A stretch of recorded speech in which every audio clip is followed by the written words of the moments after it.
बिहार में राहुल गांधी के वोटर अधिकार यात्रा का आज 12वां दिन। राहुल गांधी, तेजस्वी यादव और पप्पू यादव ने सीतामढ़ी के जानकी मंदिर में की पूजा अर्चना। सीतामढ़ी से राहुल गांधी का बड़ा बयान, कहा वोट चोरी पर एक और बड़ा खुलासा जल्द करेंगे। हरियाणा और दूसरे राज्यों में की गई वोट चोरी।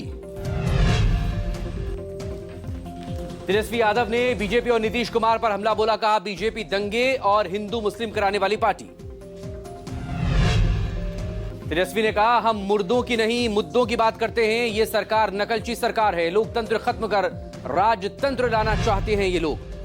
मनोज झा ने कहा अब तो एक एक बच्चा बोल रहा है वोट चोर गद्दी छोड़ मत, सबसे बड़ा मौलिक अधिकार।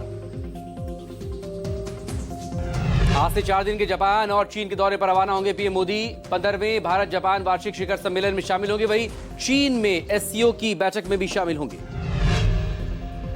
अरविंद केजरीवाल ने टैरिफ के मुद्दे पर केंद्र सरकार को घेरा, कहा सरकार ने कपास उगाने वाले किसानों को धोखा दिया। मोदी जी ट्रंप के आगे भीगी बिल्ली क्यों बन जाते हैं। भागवत ने सरकार को लेकर कहा ये कहना कि सरकार हम चलाते हैं गलत है, हम सलाह देते हैं सरकार नहीं चलाते।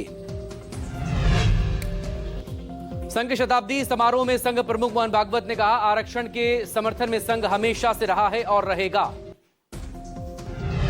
75 साल रिटायरमेंट पर बोले मोहन भागवत, मैंने कभी नहीं बोला मैं या कोई और रिटायर हो जाए, संघ ने हमें जो काम दिया वो करते रहेंगे। संभल हिंसा मामले में सीएम योगी को सौंपी गई रिपोर्ट, 3 सदस्यीय जुडिशियल कमीशन ने रिपोर्ट सौंपी। रिपोर्ट में कहा गया कि संभल में अब सिर्फ 15% हिंदू बचे। रिपोर्ट में कहा गया 1947 में संभल में 45% हिंदू आबादी थी। जम्मू कश्मीर के गुरेज में घुसपैठ की कोशिश नाकाम, एनकाउंटर में घुसपैठ कर रहे 2 आतंकी ढेर। पटना में 5वीं कक्षा की छात्रा की मौत के मामले में फिर से बवाल हुआ, स्थानीय लोगों ने जमकर किया हंगामा। स्कूल बस पलटने से बड़ा हादसा, बेकाबू बस सड़क किनारे पलटी, 15 बच्चों को चोटें आई। बहराइच में खेत में काम कर रहे बच्चे को मगरमच्छ पानी में ले गया, इलाके में हड़कंप, शव की तलाश में जुटे ग्रामीण। दिल्ली में अवैध रूप से रह रहे 2 बांग्लादेशी नागरिक गिरफ्तार, पकड़े गए बांग्लादेशियों के पास से स्मार्टफोन और बांग्लादेशी राष्ट्रीय पहचान पत्र बरामद हुआ। जम्मू कश्मीर में बाढ़ के कारण हालात खराब, भारतीय वायुसेना ने संभाला मोर्चा।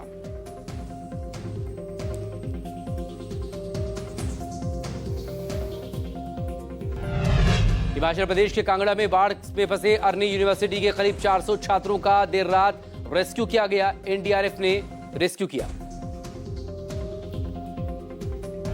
दिल्ली में यमुना का जलस्तर खतरे के निशान से ऊपर, प्रशासन ने चेतावनी दी 2 से 3 दिनों में और बढ़ सकता है जलस्तर। राजस्थान के जोधपुर में पानी के तेज बहाव में दुपहिया वाहन तिनकों की तरह बह गया। जोधपुर रेलवे स्टेशन परिसर पर आधा फीट पानी भर गया।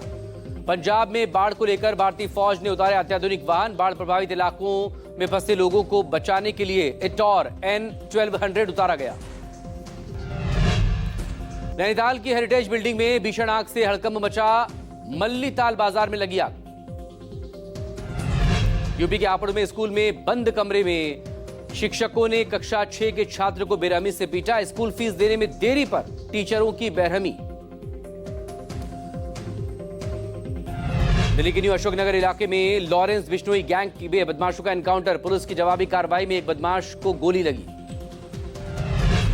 मुरादाबाद में पूर्व विधायक इकराम कुरैशी की निर्माणाधीन दुकानें सील, इस दौरान टीम को विरोध का सामना भी करना पड़ा। गोरखपुर में एक प्राइवेट हॉस्पिटल में मरीज की मौत के बाद हंगामा, लाश को सड़क पर रखकर लोगों ने प्रदर्शन किया।